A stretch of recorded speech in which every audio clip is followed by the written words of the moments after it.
viewing this sa inyong Facebook account, paki-follow na rin at like yung ating Facebook page. So I'll give you 5 things na kailangan nyo munang pag-isipan, i-realize bago kayo mag-decide na magpa-ceramic coating. Kasi ang ceramic coating, although ilang beses kong sinasabi, it's a form of protection para sa mga sasakyan natin. Pintura ng sasakyan and even sa plastics, pwede rin namang hindi para sa'yo. So number 1, kilalanin ang motor mo. Maraming ceramic coating sa atin na sobrang luma na. Yung iba naman, bagong-bago pa lang. What I actually recommend, tayo maglalabas ng bagong motor is ipa-ceramic nyo kaagad para protected ka agad. Pag bago kasi, bare yung pintura, bare yung mga plastic, kagagawa lang. So it's the best time actually na ceramic coating na to para protected mula umpisa pa lang. Sa mga ibang pagkakataon naman, may mga iba na medyo sobrang luma na yung motor pero gusto nilang magmukhang bago. I guess that's kind of expectation na meron na magmumukhang bago yung motor after mapa-ceramic coating. May mga bagay na kayang gawin ng ceramic coating pero ang isang bagay na hindi niya magawa ay gumawa ng milagro.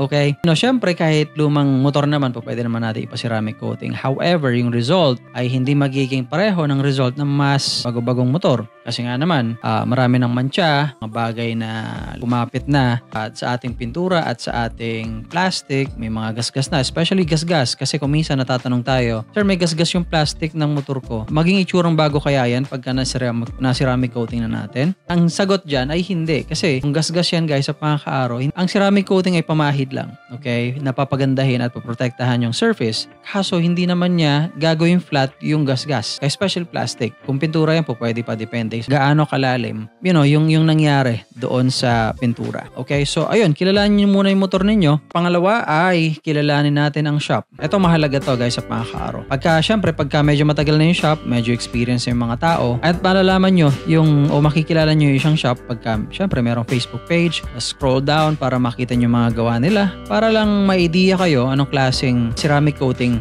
or detailing shop sila. Okay, mahalaga yan kasi, ayun, yung ibang shop, although normally pagka mataas magpresyo, medyo matagal na yan kasi medyo expert na yung mga gumagawa. However, hindi siya ganon sa lahat ng pagkakataon tama. Pero yun, kilalanin nyo kasi nga, ang ceramic coating, importanteng maganda ang pagkakalagay kasi pagka pumalpak, gaya ng nagtanong sa ating kahapon, pagsisihan mo at baka kontakin nyo na naman ako dahil ako yung hihingan nyo ng troubleshooting procedure